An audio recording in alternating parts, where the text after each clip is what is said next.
Hello everyone, and welcome back to another HAES book group nominee. Today we are looking at the Unapologetic Fat Girl's Guide to Exercise and Other Incendiary Acts. Introduction. Excuse me, I think this is yours. I want to get one thing straight right from the start.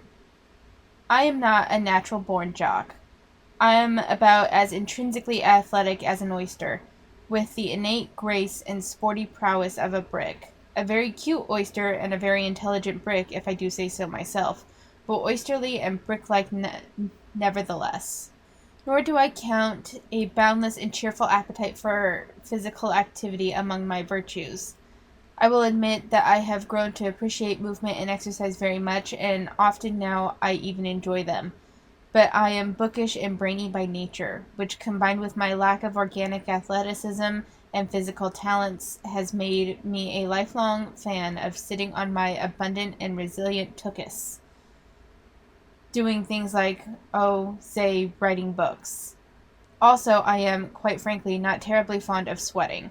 Much as I might wish it were otherwise, I could count on my fingers the mornings on which I have woken up thinking how much I was looking forward to going on that long brisk walk or that invigorating stint at the gym, and I might not even have to use both hands.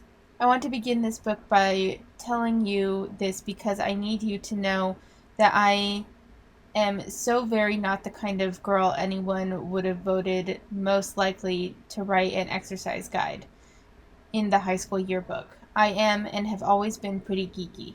I live and have always lived in my head a lot. I have always been and most definitely still am a bit of a klutz. And although I have been a number of different sizes of fat in my time, I am also a lifelong fat girl.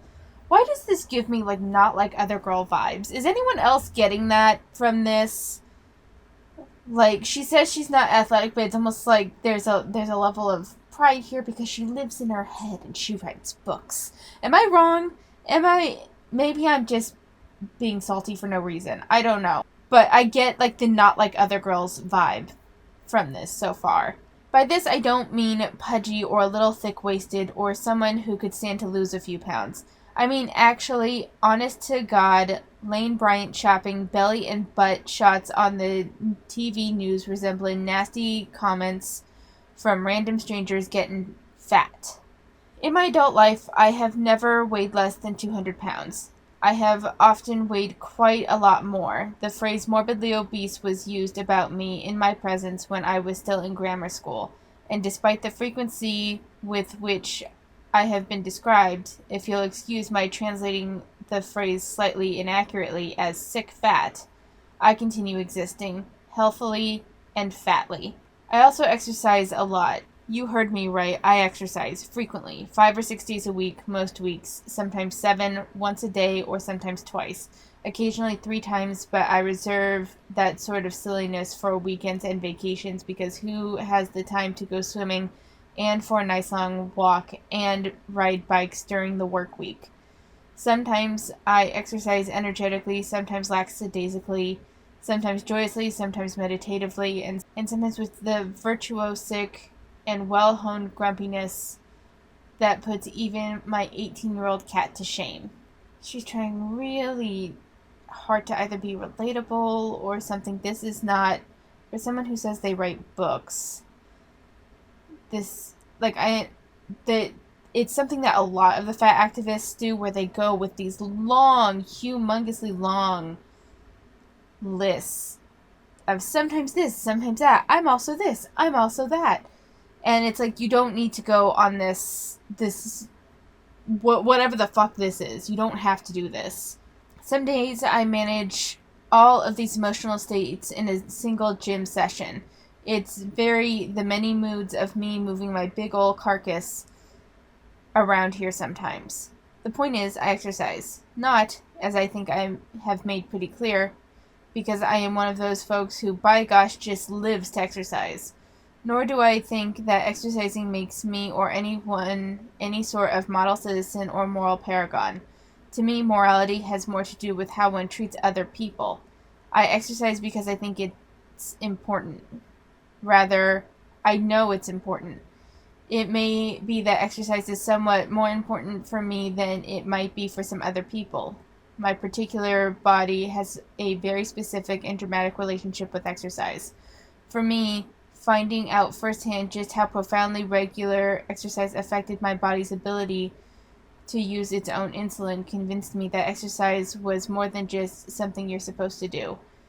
It is quite literally powerful medicine. Well, at least someone acknowledges that in the fat acceptance community. That's a win right there. The acknowledgement that exercise is like super important regardless of your weight. Like it's super important to get regular exercise in. So kudos to her for at least acknowledging that. Also, there are a number of other ways that exercising regularly improves my physical and mental health, and I have noticed that this seems to be true for many other people as well. It's been very illuminating to observe what happens for friends and loved ones when they do and don't exercise regularly. The seasonal depression that responds as much to walking to work as it does the big, expensive, full-spectrum light box. The angina that only acts up when someone's been too busy to get to karate class. The edema in the legs that gets so much better after a trip to the pool. So that whole seasonal depression that responds just as much as walking to work as the big, expensive, full-spectrum light box, that really depends on where you live. So where I live, we only get around 70 days of full sun a year, 90-some days of partly sunny, for a grand total of less than half a year do we see sun. So while I appreciate that, and I'm glad that she is acknowledging, the wonders of exercise and how good it is for you, I don't think it's necessarily appropriate to say that walking to work, your body responds just as much as it would for a full spectrum light box. That's not necessarily true depending on where you live. Just to be clear, it's not dark. It just doesn't see a whole lot of sun. So I just kind of feel like that's a little bit, just a little bit misleading. But exercise is very good and you will still get benefits. I just don't know if you get as many benefits as you would from a full spectrum light box from where I live. It doesn't seem to matter what size anyone is. The beneficial side effects movement has on one's ability to maintain a healthy physical equilibrium appear to be among the few things in this world that seem genuinely to be one size fits all. But the whole exercise is good for your health thing isn't what I find most important about exercise. It's not even the most compelling in the long run. Exercise, after all, doesn't make you immortal or even bulletproof. There are plenty of health conditions that exercise can't and won't change. You have no idea how much I wish exercise could rid me of my allergy to dairy products, for example. But I could run and lift weights and do sit-ups from sunup to sundown, and the math would still look like me plus mac and cheese equals Technicolor yawn. Nor does exercise permanently solve my body's ongoing entrenched tendency to refuse to use its own perfectly good insulin. If I stop exercising regularly, my body turns up its metabolic nose like a 13-year-old girl with a grudge at the insulin it produces. Exercise is not a panacea, and it is not a magic wand. There are lots of ways our bodies can break that exercise can't fix. There are lots of ways our bodies can be dysfunctional that exercise can't even help. Human beings are fragile and complicated, and how or whether we move ourselves around is just one part of the picture. And yet it is my considered stance that exercise is crucially important, even if you're fat. No, strike that. What I should have said is that exercise is crucially important, especially if you're fat. So far, this is not really looking like regular fat acceptance stuff. This is interesting. This is an interesting book. Exercise is not important because it'll make you thin. It won't necessarily do anything of the kind. Or because it'll give you perfect and enduring health. It won't necessarily do that either. But as I've discovered more or less by accident in the course of exercising as medical therapy, exercise does something else that is, in its way, more remarkable. Exercise, by which I mean regular physical movement that puts your body through its paces, is crucially important because it is something that makes it possible for you and your body to coexist in better and more integrated ways. It builds a bridge across the mind-body split. Moving your body regularly and with intent makes you secure in your own body in a way that no amount of above-the-neck effort can duplicate. Being secure in your body, my friends, is a thing that is relevant to the interests of pretty much every fat girl I have ever known, and a great many other people too. I know. Right now, some of you may be thinking I sound a little deranged. You may be wondering if I've been sucked into some nutty elliptical trainer cult or something. Believe me when I say that sometimes these kinds of sentiments come out of my mouth and I give the "who are you and what have you done with Hane? Stink eye." I never expected to find myself an exercise evangelist. Hell, I never expected to find myself being even so much as an exercise apologist. But then again, I never expected to find myself experiencing exercise as a source of genuine well-being or amazement, or finding myself having exercise-induced epiphanies. And I definitely never expected to find that I was the kind of person whom exercising was an indispensable part of feeling like I was genuinely the best and most fully present version of myself. I know it sounds weird. I know it sounds wifty and new agey and like a big crock of bong water. I mean, I'm a fat girl, you know? I've been that way all my life. As my fellow lifelong fat girls are well aware, we have to keep a calm head when it comes to people yammering on at us about how great exercising is, because we know full well it's almost always code for, "Hey fat ass, if you broke a sweat now and then, it might help with the lard factor." Okay, no, not necessarily. So just to be clear, sometimes when we're like, "Hey, get out and exercise," especially if you're complaining about like joint or like tendon sort of things, it's not someone necessarily calling you fat. It's because we recognize the benefits of exercise. Like, my joints feel better when I have regular low impact exercise, and it's the same for a lot of people. You just acknowledge all the benefits of exercise, and I kind of find it sad that you have to apologize for it, basically, that you find exercise beneficial, and that you claim that you're like an evangelist and an apologist for exercise, for exercising, because the fat acceptance community is so against anything traditional health advice that you feel the need to defend yourself on this front. So far, I am liking where she's going. I kind of feel bad that she seems to have to preface so much of it with apologies, though. This makes us skeptical on the topic at the very least. Heaven knows that after many years of regular gym ratitude, I still automatically snarl like a rabid Rottweiler whenever someone comes at me with the whole bright-eyed, bushy-tailed, "I'm going to lead the fat girl to the light" routine about the glories and wonders of exercise. Yet here I am trying to get you to take me seriously about the glories and wonders of exercise. I'm not doing it because I care whether you lose weight or not. I'm not doing it to play the concern for your health card that is so often really just a veiled "I want you to lose weight" thing. And yet, you acknowledge the benefits of exercise. So if someone's like, try exercising, it can't possibly be because they understand the benefits of exercise as well. It's simply because they want you to lose weight. It's so unfortunate. It's so unfortunate. She's so close to understanding. I mean, don't get me wrong. There's plenty of people that, excel exercise, and they do just want you to lose weight. I'm not saying that that's not a thing, but there's also those that are just like, exercise is just good for you. You'll feel better.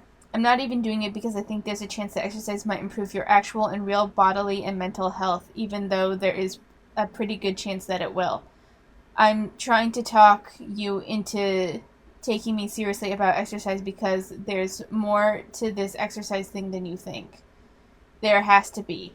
If even I, with my natural, and I still maintain entirely defensible, disinclination toward anything that makes me sweaty without offering at least the balanced prospect of orgasms, have invested my time and energy and love into making exercise a near daily part of my life, there has to be something real, something genuine, something way beyond the superficial or the obvious that has its hooks in me. The thing is, exercise gives your body to you. It blows the dust off and it gives it a little shine, and it hands it over with a weird little curtsy that makes you understand, maybe for the first time, that this body of yours is actually kind of wonderful, maybe even miraculous. Movement teaches you in visceral, wordless ways, similar to the ways that sex does, what your body is all about. Most of all, it teaches you that your body is not just some sort of jar made of meat that you lug around because it's what you keep your brain in, but an equal and, in fact, quite opinionated and demonstrative partner in the joint production that is you. Exercise keeps you honest about this. When you forget, it taps you on the shoulder, points to your body, and says, "Excuse me, I believe this is yours." It can be unsettling and strange to have this happen. Many of us, particularly those of us who are fat, spend a lot of time living with our bodies, but not really in them. You can't really blame us. The culture we live in is so hateful and abusive towards everybody and every body that doesn't measure up to its constantly shifting targets for perfect. That it can be really painful and unpleasant to spend too much time really fully inhabiting your inevitably imperfect body. When exercise brings you back to your body, it can still be very unfamiliar, uncomfortable, and scary, particularly when your body still isn't perfect, whatever that is. It is not much fun being fully in your body when you're sort of a stranger there. And it is definitely not fun being in your body when you are constantly cringing and waiting for the next slap or slur or nasty snarling laugh. Fortunately, exercise helps with all of this. It makes you stronger, not just in the sense that your body gets more sturdy and skilled, your mind gets stronger too. The same exercise that says, "Excuse me, I believe this is yours," is building bridges between your body and your brain. As you get more physically fluent, you also get stronger in the sense of being more at home and secure in yourself, more effortlessly confident, more organically sure that your body is in a good place to be, dependable and capable and worthwhile. The slaps and slurs and laughs may still happen sometimes. Another thing exercise can't cure is the fact that other people's children can be massive assholes. Children can be assholes in general. You really shouldn't take that too seriously. I'm just saying, I've had, not weight related, but age related. I've had kids ask me if I was 50, and I've had kids ask me if I was 16. I've had at the fucking middle school. So it's really interesting because it's amazing the shift. Okay, so at the elementary school, the kids think I'm like middle-aged, all right, and for the record, I'm 30. And the kids ask if I was born in the 1960s, and one of the kids thought I was born in like Victorian times, because they have no sense of time. Kids have no filter, and they have no, they haven't built up the reference library in their head for comparisons, or to understand when it's polite to ask something or not. You cannot, like, I'm not saying that kids can't be massive assholes. They absolutely can. But I cannot stress enough, kids do not have the developmental ability yet or the reference library to understand when they're asking something way far out of left field or when what they're asking is inappropriate. They do not have the ability to understand that yet. And it creates situations like this where at the elementary school that I've worked at, all sorts of things, like if computers were around when I was a kid, and that sort of thing. Like they don't have much of a comprehension yet. But then at the middle school, it's like the complete opposite, where I have had both students and teachers mistake me for an 8th grader, and I don't know how I feel about it. I have had fellow teachers think I was a student and question me in the hall. I have had 8th graders try to bully me, not realizing that I'm 30 and I'm not going to take their shit. Like, it's a bit of a wild ride. Like, like, part of me gets, flattered by that mistake, but then the other part of me is like, am I dressed, it's like super unprofessionally or something that people think I'm a student and they think I'm apparently 14? What the fuck? Anyway, but you get stronger, too strong and too focused to give a damn about something so inconsequential as a stranger's unsolicited opinion. Get out of my way, you snap as you walk smartly past. I've got things to do. And see, this is the big difference with people that are projecting confidence to people that I think have genuine confidence, is that you're still in this state of like, ha, see, you can't affect me, I know better.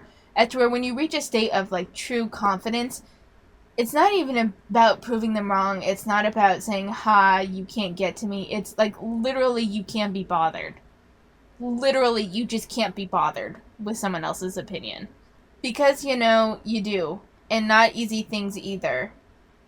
Exercising is complicated and hard, especially when you've got body issues and maybe fitness issues and also gym clothes problems and probably fat kid in gym class issues and holy crap locker room history issues and all that stuff to navigate. Holy shit, that was a hell of a sentence. Okay. And just like I won't lie and tell you that exercise is all about health or all about weight or size or body sculpting or how many miles you can run before you puke up your socks, I won't blow smoke up your ass about how exercise is easy either. Besides, you know I was lying. As I've said to other people many times, fat does not equal stupid.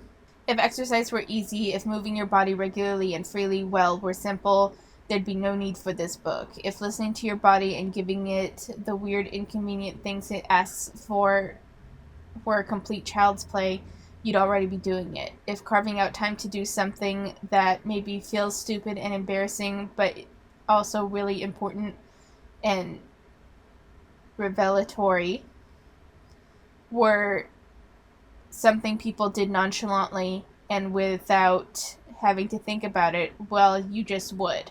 If getting the exercise that lets you be completely at home in your body were really as simple as a pair of Nikes and no nonsense, just do it approach, you wouldn't have to stand there in the bookstore holding this book, trying to decide whether you're really ready, because reading it might change things and change is scary, to actually buy it and take it home and read the rest of it, to say nothing of actually making some additions or changes to the ways you use and move this wonderful body of yours. This stuff isn't easy. That's why I wrote the book, because, excuse me, this body you're in, yeah, I think that's yours. You're the only one who can provide it with the things that help it work better and feel better and help you work better and feel better and think better with regards to your body and yourself. And yes, I am totally right there with you, thinking that it would be a whole lot more palatable if you could just get the same results from caffeine, chocolate, and internet Scrabble. It's not necessarily convenient, it's not necessarily fun, but it's worth doing and it can be done, especially with a little help from someone who's been there and gets it. Moving your body, it's a thing, and it's worth it because you are too. And with that, here's a disclaimer. This book is not a replacement for medical treatment or in-person fitness instruction. Every effort has been made to make the information given in this book accurate and practical. Inevitably, not all fitness or health advice is appropriate for all people or all situations. I hope that you do, in fact, try this at home, but if you do, understand that you do it at your own risk. Incendiary Act Number 1. Refuse to apologize for having a body. You never have to apologize for having a body. Never, not once. Without your body, you wouldn't be here at all. It is the prerequisite for absolutely everything you have ever done and everything you will ever do, everything you have ever been and everything you might be someday. In order to be, you must have a body. Call it an accident of birth. That's what you don't have to apologize for, because apologizing for having a body is basically the same thing as apologizing for being alive. And being alive is something for which no one ever needs to apologize. As the brilliant and fat performer Glenn Marla so memorably puts it, there is no wrong way to have a body. So don't apologize for your body, live in it. You only have the one body, you know, and it's a limited time offer. So you might as well enjoy it if you've got it. Even when you're not actively enjoying your body, and we all have those moments and those days, respecting it, honor its right to exist. You don't have to love absolutely everything about your body all the time, but you can always recognize that your body in this moment has the right to exist just as it is. One of my favorite gay pride parade marching chants has always been, "We're here, we're queer, we're fabulous, get used to it." It's a sentiment that translates just as well to having a body. We're here, we have bodies, they're fabulous, get used to it. So not thrilled about you comparing that to gay pride, but overall this chapter, this introduction to this book wasn't too bad.